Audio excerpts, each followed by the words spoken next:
Yeah, so I had a wonderful trip here. My flight was cancelled. I got stuck behind a guy from Kazakhstan who was trying to bring in sheep shearing equipment in his hand luggage. And they wanted to arrest me for it as well. But anyway, I made it. Okay. Yes, my name's Nick Coyne. I've been working with EUMETSAT since 1989. I wanted to tell you, I was born in England in a town called Bognor Regis. And my first question was, has anyone ever been to Bognor Regis? Has anyone ever heard of Bognor Regis before? Ah, at least. Okay. So, I wanted to focus today on EARS, and as Liam said, EARS stands for the EUMETSAT Advanced Retransmission Service. In its early days, it was called the EUMETSAT ATOVS Retransmission Service because it was just based on redistributing the ATOVS products.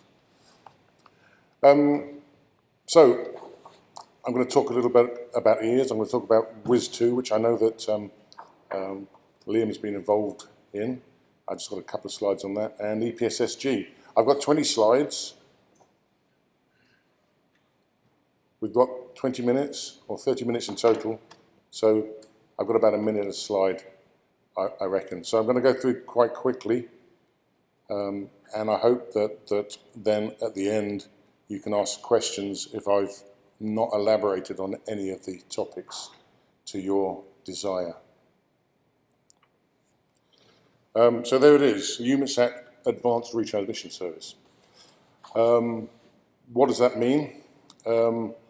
That is EUMETSAT taking the direct broadcast data from some core stations and retransmitting it via the EUMETCast retransmission service, which we're quite proud of. It's a multicast retransmission satellite service, and it serves all of the EUMETSAT data, but it actually came into being purely because of EARS. So I'm going to go through a few slides with just some numbers, and at the end, if you've got any questions on where I got to with all this, if I go through too quickly, then I'm quite happy to answer questions at the end or even talk to anybody later on. But what I can tell you is we've got 4 core stations and we've got 7 contributing stations. So what's the difference between a core station and a contributing station? So for us, we have a core station. We're completely responsible for the core station. We're responsible for scheduling the antennas and all the passes we get from those core stations. We're responsible for some of them for performing the maintenance of the equipment at the core station. For the contributing stations, they're just kind of stations of opportunity, people with direct broadcast stations that are willing to provide the data to EUMETSAT. Just to look at the coverage area, and I'll go through the list of stations in another slide, but this is the coverage we've got. What I want to say here, though, is that in light of the current political climate, we've actually stopped the ingestion and redistribution of any of the data from the Russian stations. So you can see there we had Moscow, Novosibirsk and Khabarovsk, and we've disabled those, and that was a decision of the EUMETSAT Council. So some more numbers. Services, we've got 6 types of services, which I'm sure to everybody in this room, they're all very common.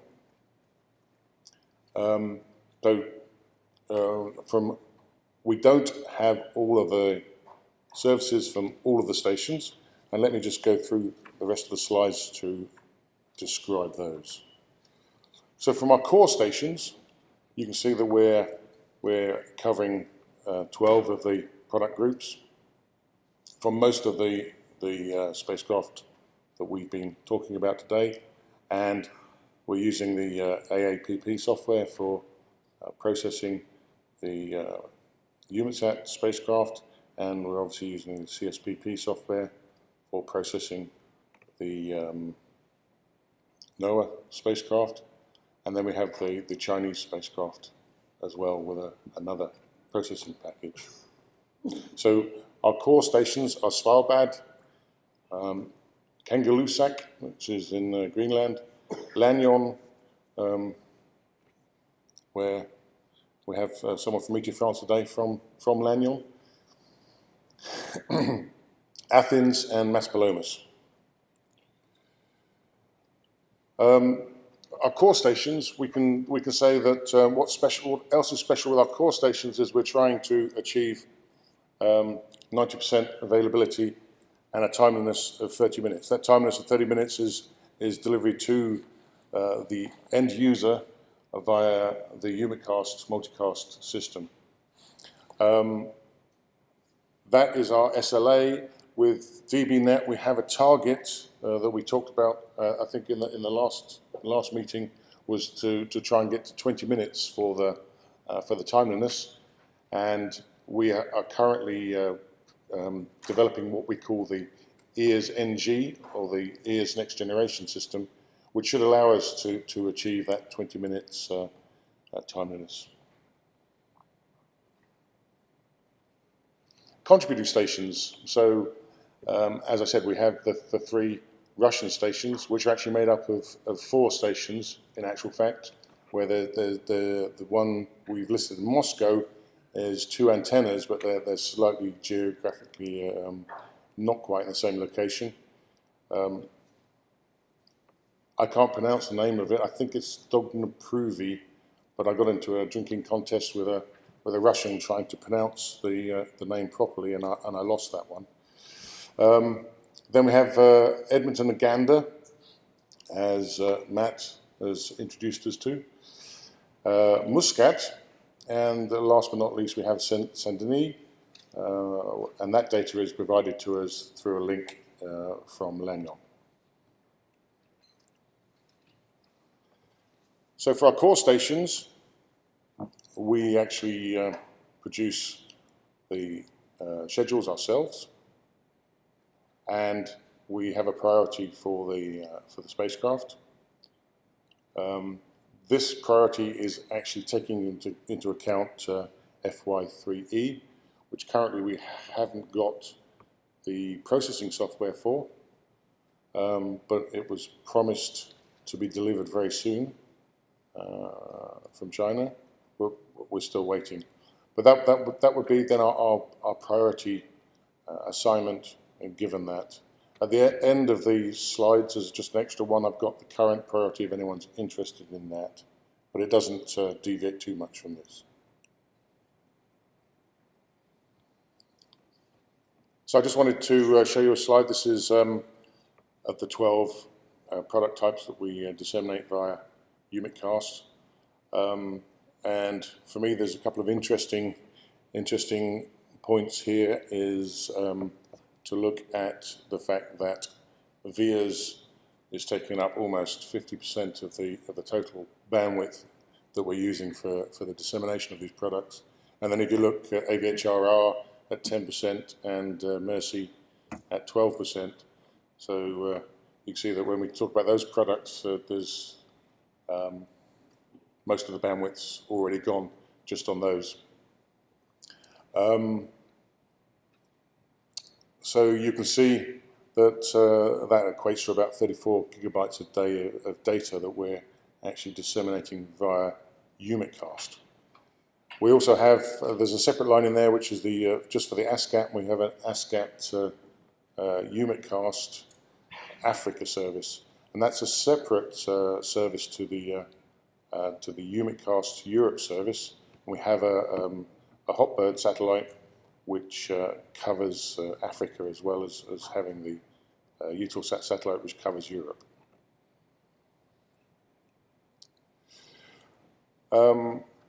Then my colleague Simon Elliott, who couldn't come with me, I was talking to him about the difference between what we have for a commitment for DBNet and what we have or do for EARS. And this would lead me on then to the WIS2 idea or slides that I have. For EARS, we're actually disseminating the AVHRR, we're disseminating the nowcasting product. We're disseminating also the VIAs and the Mercy and the NWRI, which are not part of the DBNet set. So what we see, I think, to say the reduced data that goes on the GTS, and Liam, correct me if I'm wrong, but that is basically the DBNet set of data. So the DBNet is a sort of subnet of the EARS data, but you can see from the previous, or from the 3 slides ago, why we have that problem is that those products make up something in the order of 75% of the products that we want to disseminate. So that's not really possible on the GTS.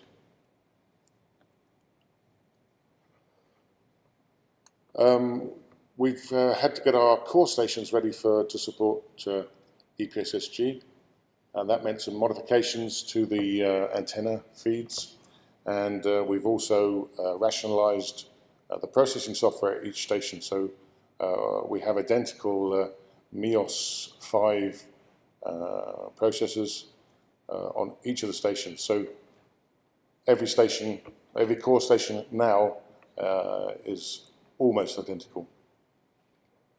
I don't know whether I need to go into that slide too much, but if anyone needs some more information, I'm quite happy to give that later on. The other thing that I mentioned earlier on was that we're updating our whole EARS system. So as EARS has grown, all the processes that we've added into it have just been sort of like tagged on, and it's not been done in a very efficient way. It's not very scalable, and it hasn't been well documented. So we tried to go back to square one to look at a better EARS processing, to centralize the level 1 processing back into the EUMETSAT HQ, where at the moment the processing is done in the core stations on the preprocessor node.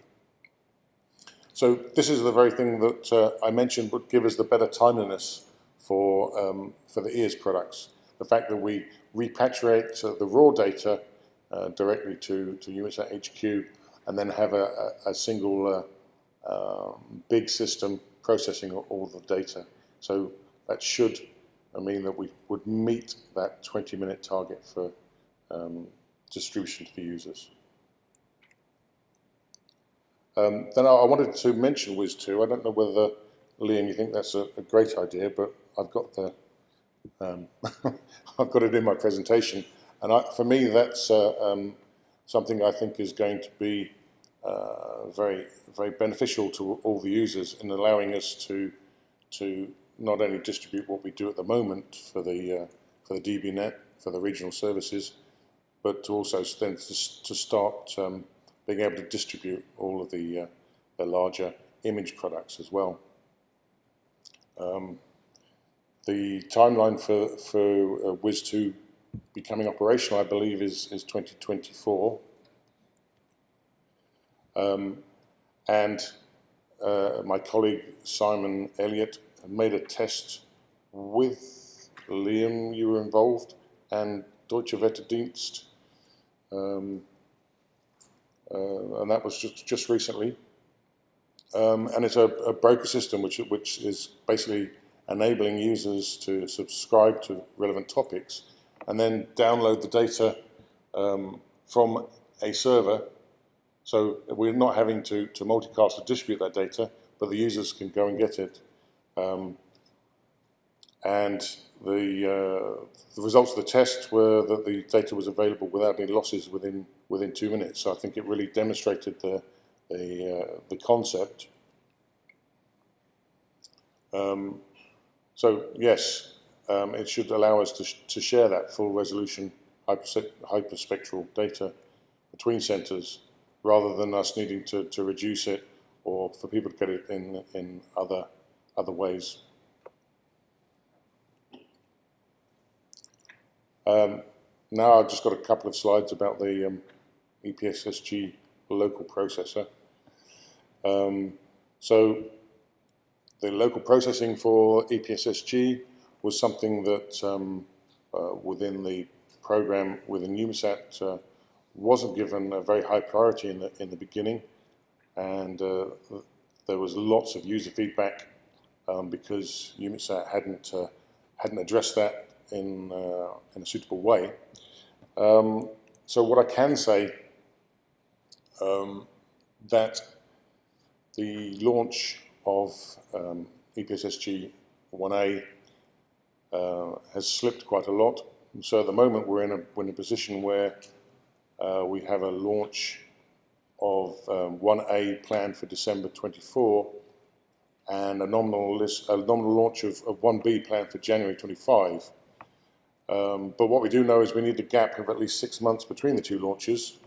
And it could mean that we would launch, or EUMETSAT could launch 1B before 1A, and with a 6-month gap between those two launches. So we could imagine that 1B being launched in January 25, and then 1A potentially being launched 6 months later, or 1A being launched in December 24, and then 1B would be six months after that. For the local processing, the software has been given to an external contractor who is currently preparing the software. That software will then go to the NWPSAF they'll prepare the packages for each separate packages for the A and the B spacecraft. And the commitment they have is to deliver that 6 months prior to launch of version 1. With version 2 then planned 12 months after the completion of commissioning of whichever is the first satellite. The processing package won't contain RO, 3MI or Sentinel-5 data, which I don't think was expected anyway, but it will contain a level 2 met-image cloud mask post-processor.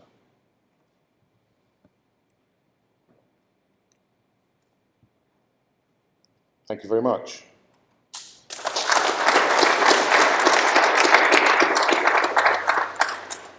Don't go anywhere. Thanks very much, Nick. Do we have any questions from the audience for Nick? Yes, Matt. I can yell. Okay. Just one question. Is the data also available on EUMETCast terrestrial, or is it only through the satellite? The question was that the data from EUMETCast, is it only available from the satellite, or can you get it via the EUMETCast terrestrial service as well? That's a very good question, Matt, and you can actually get it via the EUMETCast terrestrial service as well. Yeah. Yes, Eric. You mentioned that you had to change something on the feed. Is that going to apply for the EUMETCast reception or only on the EPS-SG reception? It's only for the EPS-SG reception. It's not for it's not a requirement for EUMETCast. Any other questions for Nick? Okay, well, I've got one or two. So, just in general, could you name a few high-profile users of EUMETCast? You know, agencies or centres that rely on it every day to receive important data? So all of our member states, EUMETCast member states, are reliant on the EUMETCast satellite for their data day-to-day. Also, we have now the Chinese and the Japanese reliant on EUMETCast terrestrial for data operation. I know that there's an operational feed, terrestrial feed into NOAA STAR, and we're currently trying to organise an operational feed into NOAA NESDIS. Okay. So an organisation like ECMWF, is EUMETCast sort of their primary feed for like Yes. sounding products? Yes, the EUMETCast would be their primary feed for all products. Okay. All right. There's at least one other. So you mentioned WIS 2.0. So it's basically an alternative data dissemination mechanism compared to GTS. And I'm sure some folks in the audience have heard of GTS. It's been around for a very long time. But this, I guess, is just a comment more than anything. Yeah. Thought it was interesting that you pointed out it could potentially be used to extend services like for VIAs, AVHR, Mercy, Medimage perhaps, beyond EUMETCast. I also thought it was very interesting you pointed out that almost half of the EUMETCast volume is VIAs data. And that VIAs data it's very highly compressed, if I'm not wrong. Yeah, exactly. Okay. Does that cause any heartburn at EUMETSAT that VIAs is taking up half of the bandwidth? Or? Yes.